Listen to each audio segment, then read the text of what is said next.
বিসমিল্লাহির রহমানির রহিম। আজকে আপনাদের সামনে একজন অন্ধ মৃত হাফেজ ও মুচির একটি গল্প আপনাদের সামনে উপস্থাপন করব ইনশাআল্লাহ। রাসূল সাল্লাল্লাহু আলাইহি ওয়াসাল্লামের একটি হাদিস রয়েছে, কেউ যদি সোনারূপার মালিক হয় এবং তার যাকাত আদায় না করে, তবে সোনারূপাকে জাহান্নামের আগুনে গরম করে সেই ব্যক্তির উরুতে, কোমরে এবং কপালে দাগ দেয়া হবে। এরকমই একটা ঘটনা ঘটেছে পাকিস্তানের শেখপুর জেলায়। এক যুবক তার খালার বাড়িতে গিয়েছিল। খালার ঘরের কাছে ছিল এক মুচির দোকান। মুচি ছিল মিশুক প্রকৃতির লোক। বাজারে যাওয়া আসার পথে যুবকের সাথে মুচির আলাপ পরিচয় হয়। সেই যুবক মাঝে মধ্যে মুচির দোকানে বসতো। 2-4 দিন বসার পর যুবক লক্ষ্য করল সেই মুচি 20-25 মিনিট পর পর তার পাশে রাখা একটি পানির পাত্রে হাত ভিজিয়ে নেয়। যুবক প্রথমে ভেবেছিল জুতো সেলাইয়ের চামড়া নরম করার জন্য এরকম করে। তাছাড়া আঙ্গুল ডুবানোর সময় শো করে এমন শব্দ হয়, গরম লোহা পানিতে ডুবানোর সময় যেমন শব্দ হয় ঠিক তেমন। যুবক জানায় মুচিকে আমি আঙ্গুল পানিতে ডুবানোর কারণ জিজ্ঞাসা করায় সে এড়িয়ে যেতে রইল। বারবার অনুরোধ করায় সে জানালো, আমার মহল্লায় একজন অন্ধ হাফেজ থাকতো।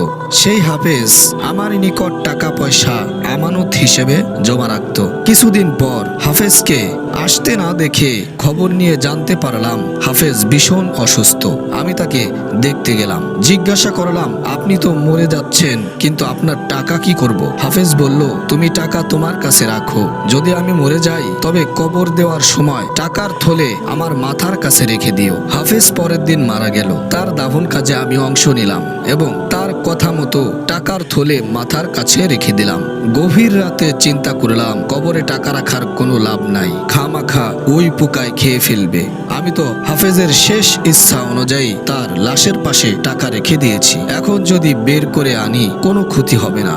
এরকম চিন্তা করার পর টর্চ এবং কোদাল নিয়ে কবরস্থানে গেলাম এবং কবর খনন করলাম। লাশের উপর টর্চ জ্বালিয়ে দেখি মুখ বন্ধ করা থলে এক পাশে পড়ে আছে। থলের ভিতর রাখা টাকা হাফেজের দেহের উপর বিশেষভাবে ছড়িয়ে রাখা হয়েছে। আমি কবর বন্ধ করে চলে আসতে চাইলাম। হঠাৎ মনে হলো এত কষ্ট করে যখন কবর খনন করছি, অন্তত একটা নোট নিয়ে যাই। এ কথা ভেবে ডান হাতের বৃদ্ধাঙ্গুলি একটি নোটে লাগানোর সাথে সাথে মনে হলো আমার হাতে বিষাক্ত সাপ দংশন করেছে। ডান হাতের বৃদ্ধাঙ্গুলি অস্বাভাবিক জ্বালা পোড়া শুরু হলো। হাত টেনে নিয়ে তাড়াতাড়ি কবর বন্ধ করে ঘরে ফিরে গেলাম। ঘরে ফেরার পর কঠিন অসুস্থ দেখা দিল। সুস্থ হওয়ার পরেও ডান হাতের বৃদ্ধাঙ্গুলে জ্বালা পোড়ার যন্ত্রণা ভালো হলো না।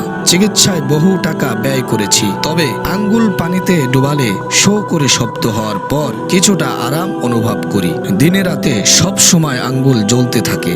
এই ঘটনা শ্রবণকারী যুবক বলল, আমি মুচির ডান হাতের আঙ্গুলি ধরে দেখলাম আঙ্গুল ভীষণ গরম, যেন আগুন ছুঁয়েছি এরকম মনে হলো। তার আঙ্গুল ছোঁয়ার পর আমার হাতও দীর্ঘ সময় জ্বলতে লাগলো। বিস্ময়কর এই ঘটনা আমি প্রভাবিত হলাম। আল্লাহ তাআলা আমাদেরকে কবরের আযাব থেকে রক্ষা করুন এবং আল্লাহ তাআলা যে সম্পদ আমাদেরকে দিয়েছেন এই সম্পদের যাকাত আদায় করার তৌফিক দান করুন। আমিন।